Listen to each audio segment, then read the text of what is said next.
Eh bien le bonjour mesdames et messieurs, c'est Oshio9 et aujourd'hui on se retrouve pour un nouveau tuto sur Photoshop. Je dirais que ce tuto va être pour un niveau dédié aux débutants intermédiaires, voilà. Donc ne vous en faites pas, ça ne va pas du tout être compliqué. Et après ce tuto, en tout cas je l'espère, vous saurez faire des choses plutôt sympathiques sur Photoshop. Et vous allez voir que c'est vraiment simple. Franchement, il faut juste un peu se motiver et puis vous allez voir que ça va aller très simplement, enfin aller très vite du coup. Et puis on va le faire tout simplement ensemble. Ça sera une vidéo assez simple. Mais franchement, je pense que en étant honnête et sincère et sans faire beaucoup de montage, je pense que je vous perdrai un peu moins. Et donc, je pense que ça serait une meilleure méthode pour vous faire apprendre. En tout cas, on va aller pas à pas, ne vous en faites pas, vous allez tout comprendre. Donc, on commence avec cette petite photo que je vous mets dans la description, il n'y a pas de souci.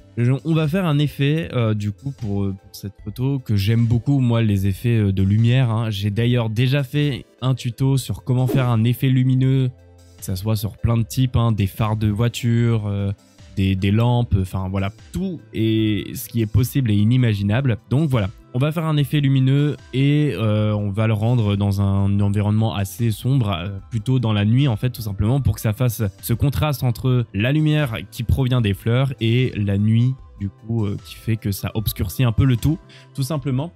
Donc déjà pour procéder, qu'est-ce qu'on va faire? On a, donc déjà bon ça c'est juste parce que j'ai copié-collé le truc, pas de souci, on va l'enlever.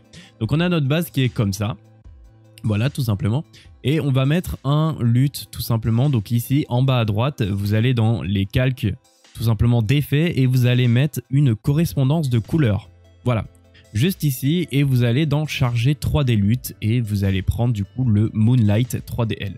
Alors si vous avez Photoshop en anglais, c'est exactement les mêmes principes. Sachez que moi j'ai la version 2020 si je me trompe pas.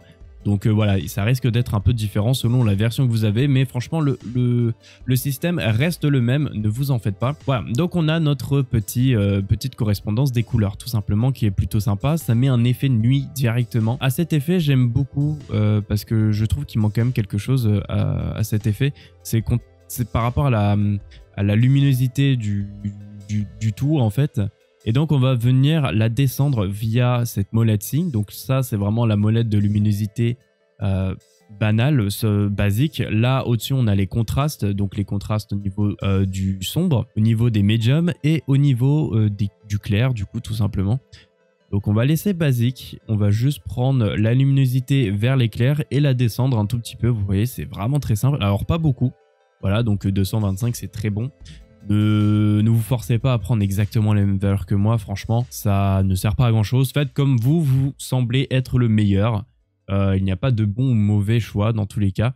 Tant que ça reste à peu près dans l'idée globale, que ça assombrit l'image, c'est bon. Bref, du coup, on a à peu près cette image. Donc vous voyez, sans et après, c'est vraiment vraiment très subtil, mais ça fait quand même la différence. Voilà. Maintenant, une fois qu'on a ça, ce qu'on va faire, c'est que on va venir enlever ces calques et on va venir ressortir en fait cet effet de nuit par rapport au pétales qu'il y a juste ici. Donc en fait, on va juste sélectionner toutes les pétales et les refaire sortir pour ne pas que les calques ici prennent le dessus sur les pétales. Donc du coup, pour faire simple, alors normalement moi je prends cet outil, donc outil de sélection rapide. Alors sachez qu'il y a ça c'est une méthode assez brusque, vraiment on prend ça et bim ça sélectionne et puis après on modifie un peu etc selon comment on veut le moduler. C'est une méthode assez barbare mais souvent ça marche très bien, franchement il y a vraiment très peu de problèmes. Et donc pour celui-ci c'est des formes pas très complexes, donc le robot arrive à le distinguer. Mais si vous voulez vraiment faire propre, vous pouvez toujours prendre l'outil pinceau, donc l'outil plume, pardon, qu'est-ce que je dis? Donc c'est avec le raccourci P si vous voulez, et vous pouvez faire un par un, voilà, des lignes comme ça, et donc tout simplement détourer toutes les pétales. Mais bon, pour ce tuto, on a dit simple, la plume c'est quand même un outil qu'il faut quand même savoir gérer, et puis là c'est des formes vraiment très simples, donc vraiment on n'est vraiment pas obligé de le faire. Donc c'est pour ça qu'on va se contenter que de ça. Et donc là vous voyez qu'on a le petit plus ici. Donc le petit plus ça veut dire que ça va rajouter une sélection. Donc c'est là en gros la sélection qu'on veut tout simplement prendre. Et on va juste maintenir notre souris, donc clic gauche et passer sur toutes les pétales pour sélectionner ce qu'on veut. Donc là déjà vous avez vu que ça le fait plutôt bien franchement. Et on va venir du coup supprimer les zones que l'on veut pas voir. Donc pour faire ça, pouvez voir, là je vais le mettre en gros comme ça vous pouvez le voir, il y a un petit plus en haut et si vous maintenez Alt, ça va le mettre en moins. Et quand on le met en moins, ça veut dire que ça va supprimer la zone qu'on a tout simplement sélectionnée. Voilà. Ici par exemple, on peut voir qu'il y a un petit trou, donc on va juste tout simplement l'enlever. Voilà. Donc on va ajuster tout ça, il n'y a pas de souci. On n'est pas obligé d'être très précis. Et franchement, ça passe déjà très très bien du fait que là déjà c'est très zoomé. Hein, donc voilà. Hop. Donc comme ça c'est très bien. Cette partie-ci on va aussi la prendre. Ça fait partie de la pétale. Mais pour l'instant on va pas la prendre avec cet outil. Parce que le robot ne détecte pas trop bien. Donc on va pour l'instant ne pas s'en contenter. Et on va la sélectionner juste après. Vous allez voir ça va être très très simple. Donc là aussi. Donc on maintient Alt. On enlève la zone. Tout simplement. Très bien. Et jusqu'ici, je pense que nous avons un détourage plutôt sympathique. Donc une fois qu'on est satisfait de notre détourage, ce qu'on va faire, c'est qu'on va tout simplement prendre le calque déjà sur lequel on travaille et on va faire un petit CTRL-J. Ça va faire en sorte qu'on va dupliquer notre calque tout simplement. Donc pas de CTRL-C, CTRL-V, CTRL-J, ça va plus vite et puis ça garde un peu les paramètres. Comme je l'ai dit dans la précédente vidéo tuto sur le glow, l'effet de glow tout simplement. Bref, vous pouvez voir déjà qu'on a une sélection très satisfaisante. Mais on a notre petite pétale qui est ici, qu'on va venir rajouter. Donc pour ça, on va effectivement reprendre cette plume et on va venir détourer toute la plume. Et donc là, ça va être déjà un plus beau détourage. Et comme ça sera parfait. Et après, on va les assembler. Donc pour ça... rien de plus simple, on va déjà dès qu'on a fait la sélection, on fait un petit clic droit et on fait définir une sélection. Rayon de contour progressif, on n'en a pas forcément besoin. Vous gardez les paramètres de base, je crois que je ne les ai pas modifiés, normalement c'est tout bon. Et vous faites OK. Donc là ça fait une sélection comme vous pouvez le voir et vous allez faire la même chose qu'avant, CTRL-J. Alors oui, je ne suis pas dans le calque, excusez-moi, donc on prend bien le calque sur lequel on travaille. Et voilà, CTRL-J. Donc comme ça c'est très bien, donc là on a nos deux calques. Avec la petite pétale en bas et toutes les pétales réunies. Et donc on va prendre ces deux calques, on va les mettre au-dessus de tous les calques et on va faire un CTRL-E. Voilà, donc comme ça, les pétales, elles sont toutes réunies et c'est très bien comme ça. Donc maintenant, si on met tout, hop, vous voyez que vu que les effets se retrouvent en bas des pétales, parce que là, si je le mets au-dessus, vous voyez que ça prend tout, même la pétale. Donc le but, c'est vraiment l'intérêt, c'est de mettre les pétales au-dessus pour pas que l'effet s'applique aux pétales tout simplement. Alors ce qu'on aurait pu faire, c'est prendre les pétales et par exemple sélectionner. Donc pour sélectionner toute la forme, alors soit on fait toutes les étapes que j'ai fait, c'est-à-dire on les sélectionne comme ça et après on le CTRL-J, donc on le copie-colle. Soit avec la sélection qu'on avait déjà, on la prend et on la met en fait tout simplement ici dans le correspondance de couleurs. Et en fait vous allez voir que si on fait un CTRL-I, ça va sélectionner tout sauf la sélection qu'on a pris. Et donc l'intérêt de faire ça, c'est que sur le calque, l'effet de nuit est appliqué à tout sauf la zone qu'on a appliquée. Donc, comme vous pouvez le voir, l'effet est déjà, c'est exactement la même chose en fait finalement. Maintenant, ça dépend de ce que vous préférez, puis ça dépend si vous allez complexifier votre photomontage. Il y a des moments où vous allez devoir rajouter d'autres trucs, etc. Et donc le mettre dessus, ça peut être gênant. Voilà, donc c'est pour ça que moi, je le fais pas tout le temps. Je le fais quand ça reste simple. Donc là, ça reste très simple ce qu'on va faire. Donc on peut le laisser. Mais pour l'exemple, on va pas continuer dessus parce que ça embrouille un peu le cerveau. Et là, au moins, on est clair. On a un calque, il est au-dessus et ça prend pas les modifications. C'est assez simple à comprendre comme ça. Voilà.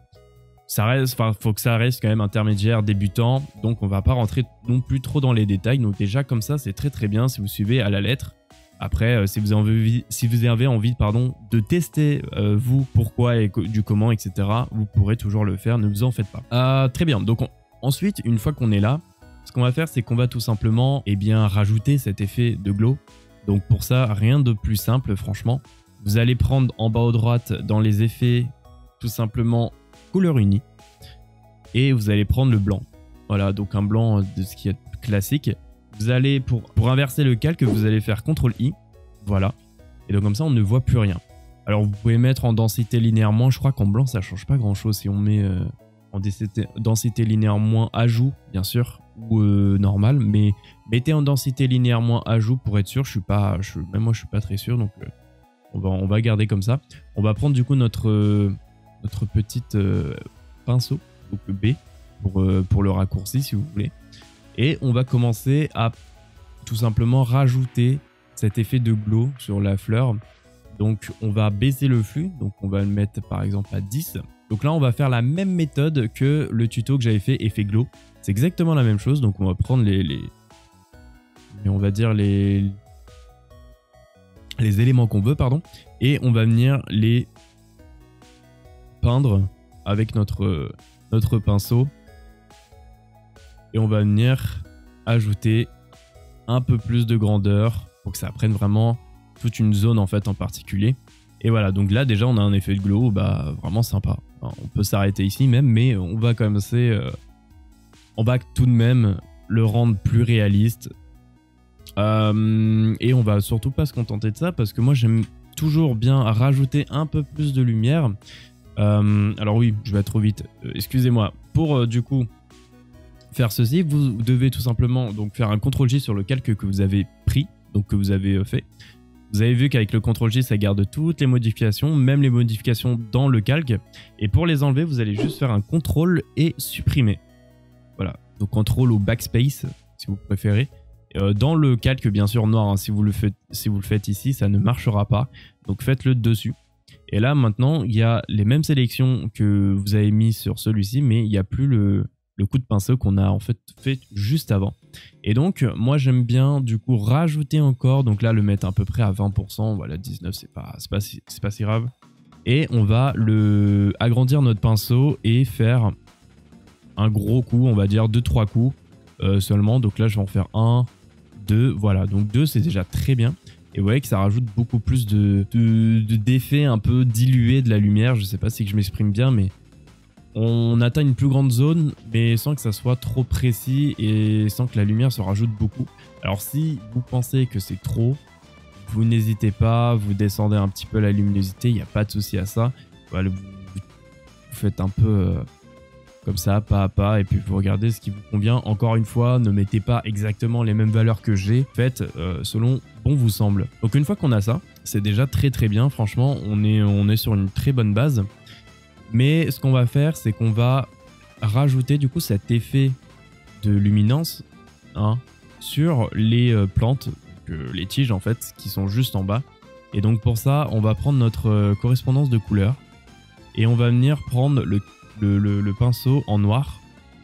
Et pourquoi faire ça? Tout simplement parce qu'en fait, en peignant en noir, vous allez très vite comprendre, si je vous montre à 100%, ça enlève tous les effets, comme j'ai dit précédemment, ça enlève tous les effets que vous mettez. Par exemple, là, c'est l'effet nuit, si on peut l'appeler comme ça, l'effet moonlight plus précisément. Et donc, sur cet effet, c'est en blanc de base. Et donc, si on le met en noir, ça veut dire que ça va supprimer tout blanc, donc ça va supprimer notre sélection. Et vous pouvez voir qu'en fait, ici, si je passe, du coup, comme je l'ai fait ma souris, en noir, eh bien, ça va supprimer tout l'effet qu'on avait mis de la nuit. Et donc, nous, ce qu'on va faire, c'est justement la même chose, et seulement sur les tiges qui joignent les pétales, tout simplement. Et donc, pour ça, rien de plus simple. Donc, on va déjà descendre le flux. Alors, l'opacité, pas forcément, ça sert pas à rien. Voilà, donc 10%. Et on va venir tout simplement rajouter de la couleur. Et vous voyez que ça rajoute du blanc, en fait, finalement. Parce qu'en fait, ça reprend les mêmes propriétés que la photo d'avant, qui, on la rappelle, est comme ça. Donc en fait, sur cette photo, il y a beaucoup plus de lumière que sur le Moonlight. Et donc vous voyez qu'en enlevant le Moonlight, eh ben, ça rajoute en fait en quelque sorte de la lumière. Voilà. Donc c'est pour ça que on va profiter de cet effet pour rendre le tout un peu plus réaliste, parce qu'en fait, c'est comme si la lumière se projette sur les tiges finalement. Et donc ça crée beaucoup plus de fantaisie et beaucoup plus de réalisme surtout. Donc on va continuer sur ça. Alors pour faire les couleurs, là je le fais en coup de pinceau rapide, de toute façon vous aurez un cut. Mais vraiment faites-le lentement. Ne vous pressez pas. Dans tous les cas, dites-vous que plus vous allez prendre du temps sur votre travail, plus le résultat sera meilleur. Il y a une vidéo que j'ai sortie il n'y a pas longtemps où je faisais un challenge, un photomontage sur 5 minutes, 30 minutes et 2 heures. Et en fait, cette vidéo, on voit très bien que selon le temps qu'on prend, eh bien, la qualité ne sera que meilleure. Donc, au final, l'importance du temps sur vos photomontages et même sur vos créations de manière générale est vraiment très important. Faut vraiment pas la sous-estimer. Donc même les petits détails comme ça, qui est juste des détails de couleur et des détails, par exemple pour notre cas de lumière, et c'est vraiment très important. Donc par exemple sur des tiges, je vais mettre un peu plus de lumière parce que c'est plus rapproché. Sur d'autres, je vais mettre un peu moins parce que selon l'inclinaison qu'elle a par rapport à la pétale, je vais en mettre un tout petit peu moins, etc.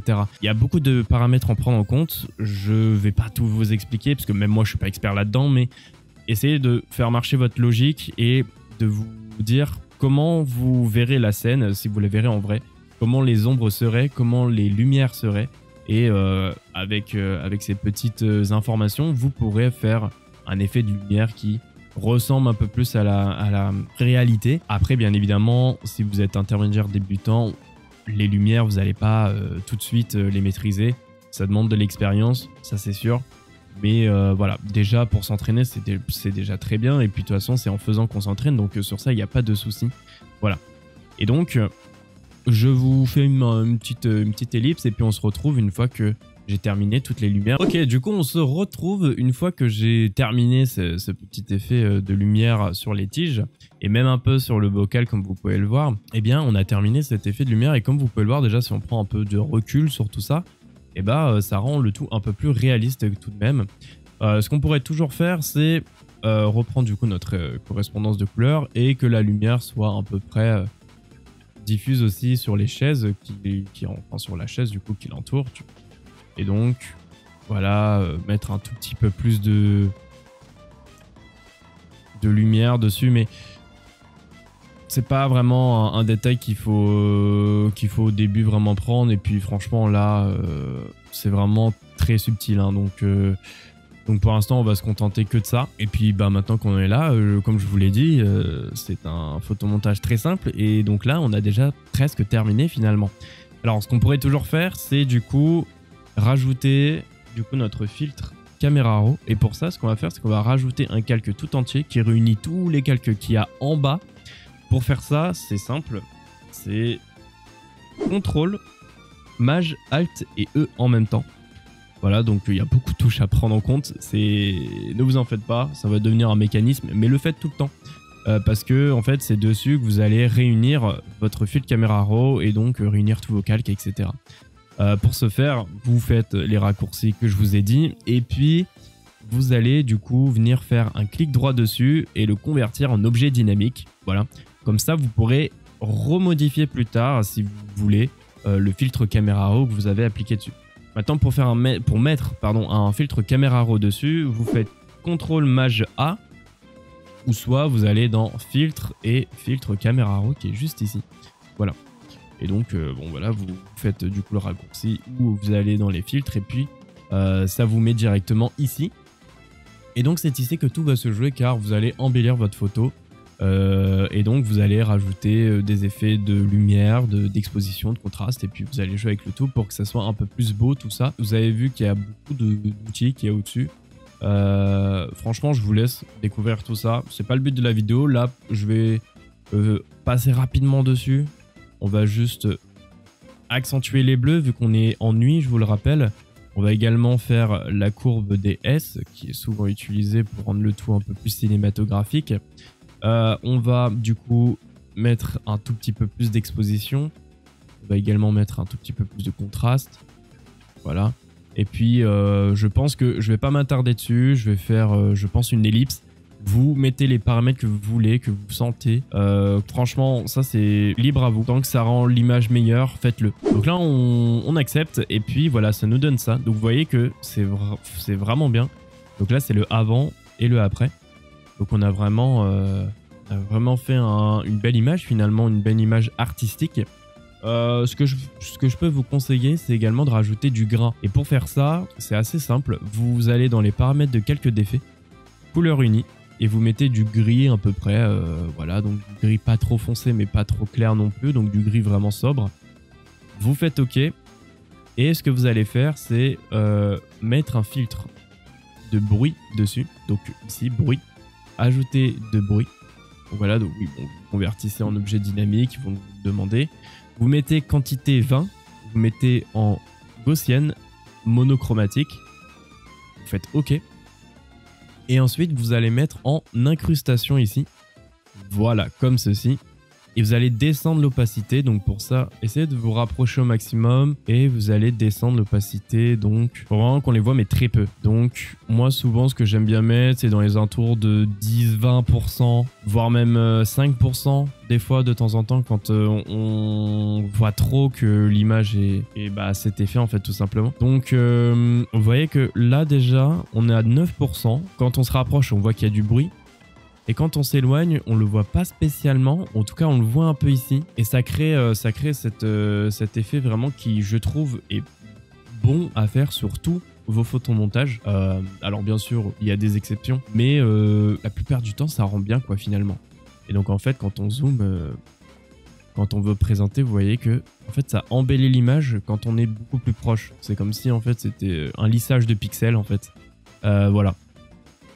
Et bien, écoutez, on en a fini pour ce photomontage. Et déjà, si vous savez faire ça et que vous avez compris ce que vous avez fait durant tout le long, bah, sachez que déjà, pour tous les autres photomontages que vous allez faire, vous pourrez faire des choses comme ceci. Et rappelez-vous quand même que l'image de base que vous avez quand même, c'est une image qui est comme ceci. Voilà, donc franchement, vous avez fait du bon travail si vous avez suivi et réussi tout ce que je vous ai dit. J'espère avoir été très clair. J'espère que ce côté un peu moins travaillé en vidéo vous plaît parce que déjà pour moi ça me permet de faciliter le montage, bien évidemment de faciliter le temps parce que je suis seul à produire toutes mes vidéos, que ce soit même pour les animés, etc. Donc c'est compliqué de gérer le temps. J'ai aussi voulu prendre ce concept et cette façon d'expliquer pour que ça soit plus humain, tout simplement, et que peut-être vous allez mieux comprendre tout en restant quand même assez pro. J'essaye de pas trop être brouillon et j'espère ne pas l'avoir été. Donc voilà, j'espère que ça vous a plu. Nous, on se dit à la semaine prochaine, à jeudi prochain, sûrement pour des animés, on verra. Bref, salut à tous et bonne soirée.